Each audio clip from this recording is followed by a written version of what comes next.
नमस्कार दोस्तों, आप सभी का स्वागत है आपके अपने YouTube चैनल HVS स्टडीज़ पे। तो दोस्तों, आज हम इस वीडियो में कुछ इंपॉर्टेंट क्वेश्चन डिस्कस करेंगे जनरल नॉलेज या फिर जनरल स्टडीज़ के ऊपर। तो आप सबको पता ही है, हमने 3000 क्वेश्चन की एक सीरीज स्टार्ट करी थी जिसका 26 पार्ट आज हम इस वीडियो में डिस्कस करेंगे। तो दोस्तों, अगर आपको हमारी वीडियो पसंद आए तो हमारी वीडियो को लाइक करें, और अगर आपने अभी तक चैनल को सब्सक्राइब नहीं किया है तो आप हमारे चैनल को सब्सक्राइब कर लें। तो चलिए स्टार्ट कर लेते हैं हमारी वीडियो। देखते हैं हमारा पहला क्वेश्चन क्या है। तो हमारा पहला क्वेश्चन है, विच of the following river originates outside India. तो इनमें से कौन सी रिवर है जो कि ओरिजिनेट होती है इंडिया के बाहर। तो हमारा आंसर हो जाएगा सतलुज। तो सतलुज रिवर जो होती है ये इंडिया के बाहर ओरिजिनेट होती है। ये जो होती है ये तिब्बत से ओरिजिनेट होती है, तो ये आपको याद रखना है। बाकी तीनों रिवर्स जो रहेंगी ये इंडियन रिवर्स हैं। गंगा जो होती है ये भी इंडिया में ओरिजिनेट होती है, यमुना भी इंडिया में होती है, और लूनी रिवर जो होती है ये भी इंडिया में होती है। तो ये तीनों रिवर जो होंगी ये तीनों ओरिजिनेट होती हैं इंडिया में, और बाकी जो सतलुज रिवर रहेगी वो रहेगी तिब्बत की। Who led the British East India company in the battle of Buxar. तो ब्रिटिश ईस्ट इंडिया कंपनी जो थी बैटल ऑफ बक्सर में, उसको किसने लीड करा था। तो हमारा आंसर हो जाएगा हेक्टर मुनरो। तो हेक्टर मुनरो जो है इनके द्वारा लीड करी गई थी British East India Company battle of Buxar में। Who among the following is known as the father of local self governance in India. Important question रहेगा। तो इनमें से किसको father of local self governance in India के नाम से जाना जाता है। तो हमारा आंसर हो जाएगा लॉर्ड रिपन। लॉर्ड रिपन जो है इनको father of local self government के नाम से जाना जाता था इंडिया में। तो ये एक इंपॉर्टेंट क्वेश्चन है, काफी बार एग्जाम्स में पूछा जाता है। Who build the Kailash temple at Ellora. तो कैलाश टेम्पल जो है वो किसके द्वारा बनवाए गए थे। तो हमारा आंसर हो जाएगा कृष्णा फर्स्ट। तो कृष्णा फर्स्ट जो है इनके द्वारा बनवाया गया था कैलाश टेम्पल, जो कि लोकेटेड है एलोरा केव्स पे। Dash was imprisoned for the rest of his life by Aurangzeb. तो औरंगजेब जो है उनके द्वारा किसको कैद करके रखा गया था उनकी पूरी जिंदगी। तो हमारा आंसर हो जाएगा शाहजहां। तो शाहजहां जो है, जो कि पिता थे औरंगजेब के, उनको कैद करके रखा था औरंगजेब ने उनकी मृत्यु तक। तो ये आपको याद रखना है। औरंगजेब जो है उनके पिता थे शाहजहां, जिनको कैद करके रखा था औरंगजेब ने, और शाहजहां जो थे इनके द्वारा ही बनवाया गया था ताजमहल। तो ये भी आपको याद रखना है। Which is the longest river in Sri Lanka. तो श्रीलंका जो कंट्री है उसमें सबसे लंबी रिवर कौन सी है। तो हमारा आंसर हो जाएगा महाबली रिवर। महाबली रिवर जो है ये सबसे लंबी रिवर है, लॉन्गेस्ट रिवर है श्रीलंका कंट्री की। Who is the first recipient of Ashok Chakra award. तो अशोक चक्र जो है उसके पहले रेसिपेंट कौन थे, या फिर अशोक चक्र से पहली बार किसको सम्मानित किया गया था। तो हमारा आंसर हो जाएगा नीरजा भनोत। नीरजा भनोत जो है ये पहली रेसिपेंट थी अशोक चक्र अवार्ड की। Article 262 is related to which of the following statement. तो आर्टिकल 262 जो है वो इनमें से किससे रिलेटेड है। तो हमारा आंसर हो जाएगा डिस्प्यूट रिलेटेड टू वाटर्स। तो वाटर जो होता है, जो पानी जो होता है, उससे रिलेटेड जो डिस्प्यूट होते हैं उससे रिलेटेड है article 262। The first Jain council was held in 300 BC at dash. तो पहली जैन काउंसिल जो हुई थी 300 BC में, वो कहाँ पे हुई थी। मोस्ट इंपॉर्टेंट रहेगा आपके एग्जाम के लिए। तो हमारा आंसर हो जाएगा पाटलिपुत्र। तो पाटलिपुत्र जो है वहां पे हुई थी पहली जैन काउंसिल, और ये कब हुई थी। तो ये हुई थी 300 BC में। दोनों इंपॉर्टेंट रहेंगे। एग्जाम में क्वेश्चन ये भी पूछा जाता है कि फर्स्ट जैन काउंसिल कब हुई थी, तो वो हो जाएगी 300 BC में, और कब कहाँ पे हुई थी, तो वो हो जाएगा पाटलिपुत्र में।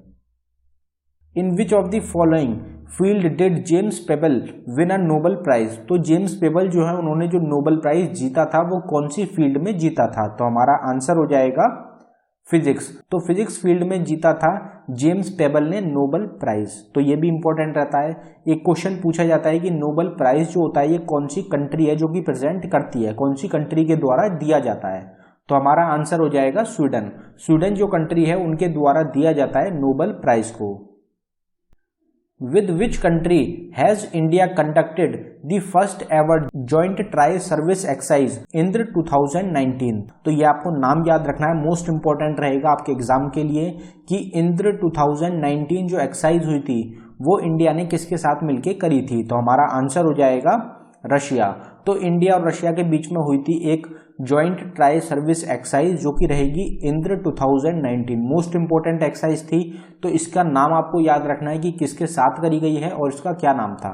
अगला क्वेश्चन देखते हैं हमारा, where is the Ramabhar stupa located. तो रामाभर स्तूपा जो है ये कहाँ पे लोकेटेड है, तो हमारा आंसर हो जाएगा कुशीनगर। तो कुशीनगर जो जगह है वहां पे लोकेटेड है रामाभर स्तूपा।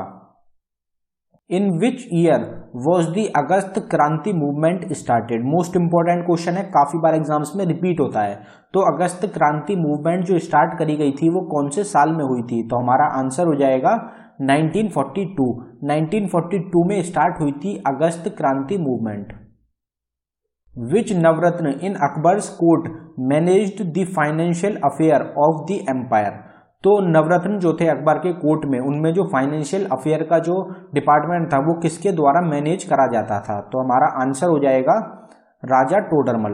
राजा टोडरमल जो है उनके द्वारा मैनेज करा जाता था फाइनेंशियल अफेयर का डिपार्टमेंट अकबर के कोर्ट में। तो ये आपको याद रखना है, इंपॉर्टेंट रहता है। जो नवरत्न थे, 9 नाम जो है ये 9 के 9 आपको पता होने चाहिए, और ये कौन कौन सी फील्ड से रिलेटेड है ये भी आपको पता होना चाहिए, इंपॉर्टेंट रहता है। अक्सर डायरेक्ट एग्जाम में इनके ऊपर क्वेश्चन पूछा जाता है।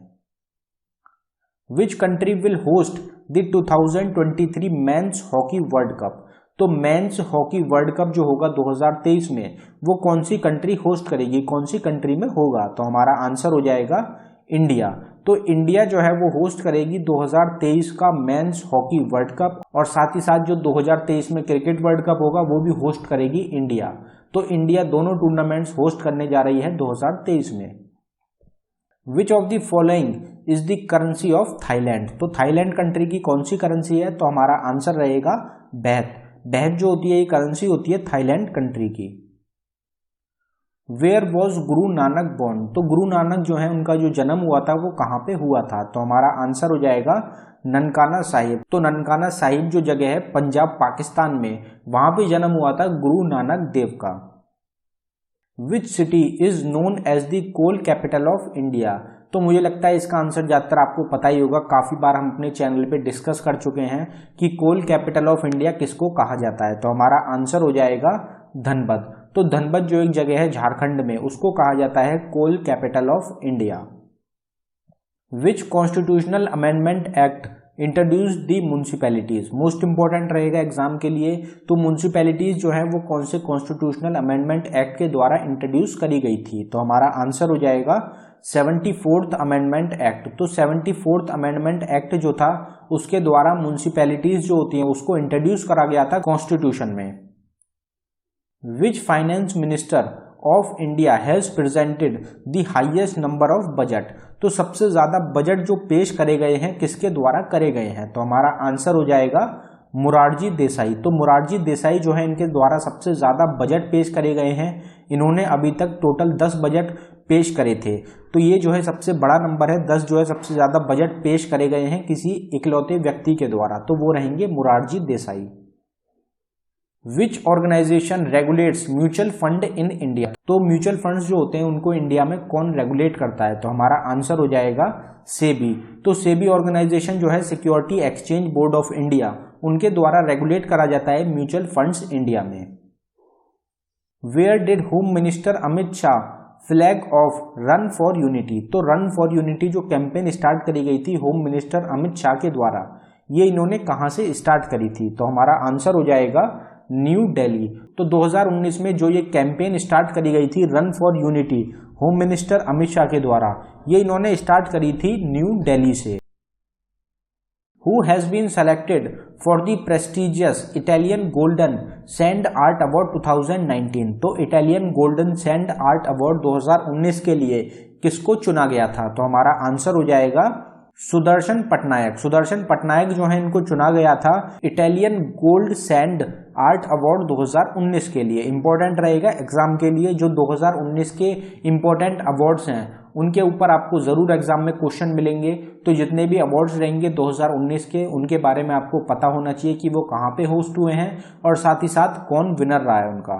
अगला क्वेश्चन देखते हैं हमारा, the functional unit of the kidney is. तो किडनी जो होती है उसकी फंक्शनल यूनिट क्या होती है, तो हमारा आंसर हो जाएगा नेफ्रॉन। तो नेफ्रॉन जो होती है ये फंक्शनल यूनिट होती है किडनी की। In which of the following state Lepcha tribe is found, तो लेप्चा ट्राइब जो होती है काफी फेमस ट्राइब होती है, ये कौन सी स्टेट में पाई जाती है, तो हमारा आंसर हो जाएगा सिक्किम। तो सिक्किम स्टेट जो है वहां पे पाई जाती है लेप्चा ट्राइब।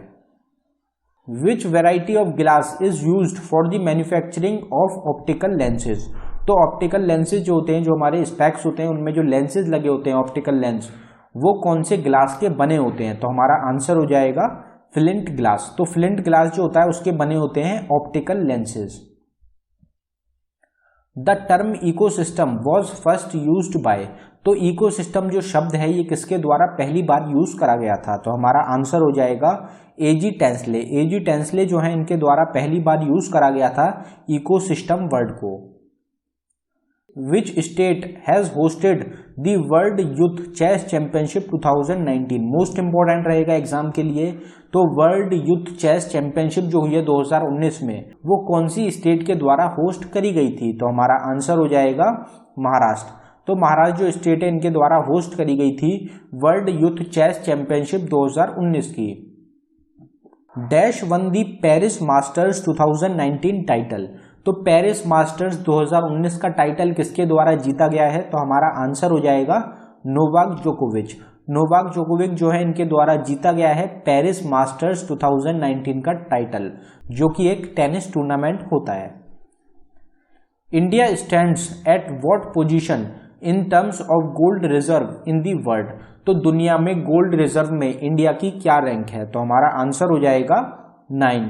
तो 9वें नंबर पे आता है भारत गोल्ड रिजर्व के मामले में। अगर पहले नंबर की बात करी जाए तो पहले नंबर पे है अमेरिका। अमेरिका के पास सबसे ज्यादा गोल्ड रिजर्व है और इंडिया के पास 9वें नंबर का सबसे ज्यादा गोल्ड रिजर्व है। तो ये आपको याद रखना है, 690 के करीब गोल्ड रिजर्व है करंट टाइम में इंडिया के पास। तो ये आपको याद रखना है, इंपॉर्टेंट रहता है। तो दोस्तों ये था हमारी वीडियो का आखिरी क्वेश्चन। अगर आपको हमारी वीडियो पसंद आई हो तो हमारी वीडियो को लाइक करें, और अगर आपने अभी तक चैनल को सब्सक्राइब नहीं किया है तो आप हमारे चैनल को सब्सक्राइब कर लें और साथ ही बेल आइकन को दबाएं लेटेस्ट अपडेट के लिए। धन्यवाद दोस्तों।